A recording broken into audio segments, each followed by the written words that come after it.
इस सीडी में परम पूज्य भैया जी अर्थात जगन्नाथ बाबू के प्रवचन है। पहला प्रवचन उन्होंने 2007 के जयपुर भंडारे में दिया था। वहाँ आपने स्पष्ट रूप से फरमाया कि हमारे गुरु महाराज ने ये लिखा था कि हमारे यहाँ की साधना न तो कर्मयोग की साधना है, न भक्ति योग की साधना है, न ज्ञान योग की साधना है, न ध्यान योग की साधना है, ये अध्यात्म योग की साधना है। इसका ये अर्थ नहीं कि कर्म योग, भक्ति योग, ज्ञान योग का अर्थ नहीं है कुछ। उन सब साधनाओं को करने के बाद जो साधक आगे बढ़ता है वही अध्यात्म योग के साधक बनने के लायक होता है। अध्यात्म योग का साधक वही बन सकता है जो इन अवस्थाओं को पार कर चुका। तो हमारे यहाँ की साधना अध्यात्म योग की साधना है। अध्यात्म योग है क्या? अध्यात्म योग के अंदर हम अपने मन के मूवमेंट को वॉच करते हैं, देखते रहते हैं अपने अंदर। आंतरिक सत्संग है, इसीलिए मान लिया गया आंतरिक सत्संग। हमारे अंदर हजारों तरह की विचारें रोज आती हैं, रोज जाती हैं, हजारों तरह की पुस्तकें रोज लिखी जा रही हैं। हमको उसका अध्ययन करना है और उसी के अंदर देखना है कि हम अभी हैं कहाँ, क्या कर रहे हैं, कैसे हैं। इस अध्यात्म योग की साधना में बिना गुरु के आदमी नहीं कुछ कर सकता है, क्योंकि अपना मन, अपनी बुद्धि से ही तो हम लिख रहे हैं इस अपने अंदर की पुस्तक को, उसको पढ़ भी रहे हैं, लेकिन उसके अंदर जो चीज आ रही है, जो गंदगी हमारे अंदर आ रही है, जिसको हम देख रहे हैं, उसको हम कैसे साफ कर सकते? हमारी चीज हमसे साफ हो नहीं रही। यहीं पर गुरु की आवश्यकता होती है और अध्यात्म योग में बिना गुरु का आदमी आगे बढ़ ही नहीं सकता। गुरु महाराज ने कितना साफ शब्दों में लिखा है, कर्मयोग, भक्ति योग, ये सब योग में आप परमात्मा को लेकर चल सकते हैं। परमात्मा की शक्ति का रूप हर एक मूर्ति में, हर एक जगह देख सकते हैं, लेकिन अध्यात्म योग में उस परमात्मा की शक्ति आपको कुछ नहीं कर सकती। वहां पर गुरु की शक्ति की आवश्यकता होती है। गुरु महाराज ने लिखा है कि परमात्मा क्या है? जैसे सूर्य, कोई कागज रखा हो, सूर्य का प्रकाश उस पर जीवन भर पड़ता रहे, कागज सड़ जाएगा लेकिन जल नहीं सकता। हमारे मन वैसे जल नहीं सकते। और गुरु उसी परमात्मा की शक्ति को, अगर उस सूर्य की शक्ति को एक आशाई शीशा के माध्यम से जब कागज के ऊपर दिया जाता है तभी वो कागज जलता है। तो गुरु का यही काम है। परमात्मा शक्ति तो सब जगह है, उसको अपने अंदर ले करके एक फोकस मार देता है और हम लोग शिष्यों का काम है कि उस फोकस के अंदर में आ जाना, उस गुरु की शक्ति के बीच में आ जाना। तभी हमारे मन आवरण साफ हो सकते हैं, तभी हम अध्यात्म विद्या में आगे बढ़ सकते हैं। बिना गुरु का कोई भी इस भव सागर को पार नहीं कर सकता है। यही आवश्यकता है गुरु की।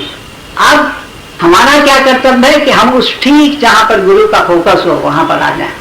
हमारा सत्संग एक ऐसी व्यवस्था की गई है कि हमको उस फोकस में बुलाती है कि आप इस समय इसी फोकस में आओ।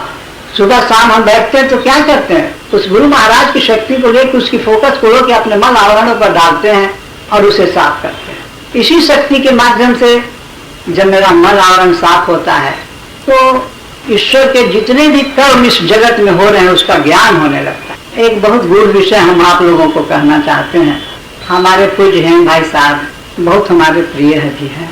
इस बार भंडारे में कलकत्ता में हमें एक लेटर मिला कि दूसरे जगह, हमारे पास तो नहीं आया था, कि परमात्मा का ध्यान किया जाए। हमारे मन में बड़ी दुविधा उठने लगी, क्यों भैया ने ऐसा लिखा? आखिर में इनके अंदर में तो कोई बात होगी तभी इन्होंने ऐसा लिखा है।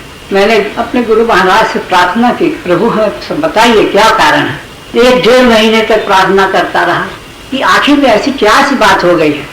गुरु महाराज ने एक जगह लिखा था कि जब अध्यात्म विद्या की कमी होने लग गई तो पहले के ऋषि मुनियों ने परमात्मा का रूप का एक लिंग बना दिया, एक चिन्ह बना दिया, जिसको शिवलिंग कहा गया।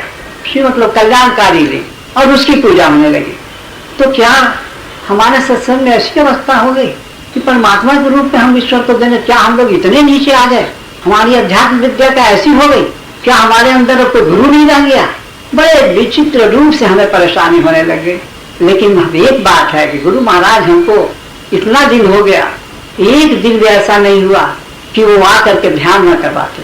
ठीक मथुरा भंडारे के 10 दिन पहले गुरु महाराज सामने आए। मैंने ऐसा देखा कि एक महापुरुष यज्ञ करवा रहे हैं और उसमें 2 उनके शिष्य बैठे हुए हैं। उन्होंने उन दोनों शिष्यों की दीक्षा दी। दीक्षा के बाद दोनों शिष्य उठ गए, महाराज जी भी उठ गए।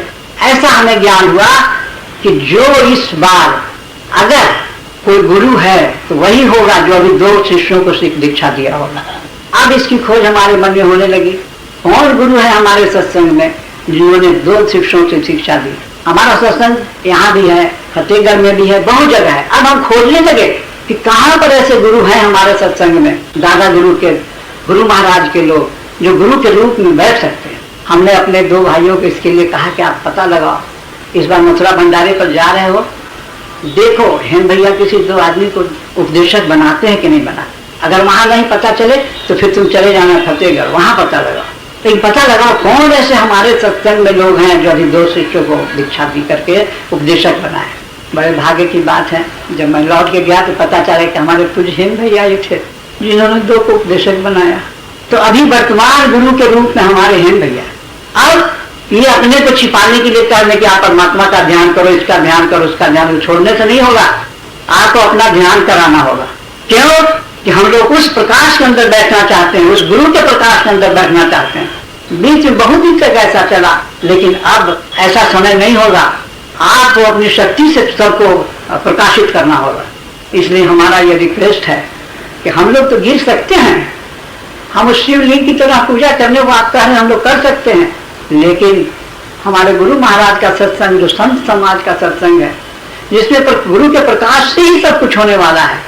केवल गुरु प्रकाश बोलने से नहीं होगा, उस शक्ति को लेके आपको चलना होगा, वो आपको सत्य दृष्टि को देना होगा, और तभी हम सब भाई शांति से रह सकते हैं, इस समाज में रह सकते हैं। गुरु महाराज के, हमारे जो गुरु महाराज हैं उनकी साधना को हम आगे बढ़ा सकते हैं। बोल रहे हैं कि गुरु महाराज का ध्यान करो, गुरु महाराज का ध्यान करो, लेकिन गुरु महाराज का ध्यान कौन गुरु महाराज है, हमें यही पता लगाना था। और गुरु महाराज हमारे ऐसी कृपा किए कि हमें पता भी लगा। इसलिए अब हमारा भैया से रिक्वेस्ट है कि आप अपना ध्यान करवाएं, जैसा हमारे गुरु महाराज ने हम लोगों को करवाया था। हम पहले गुरु महाराज के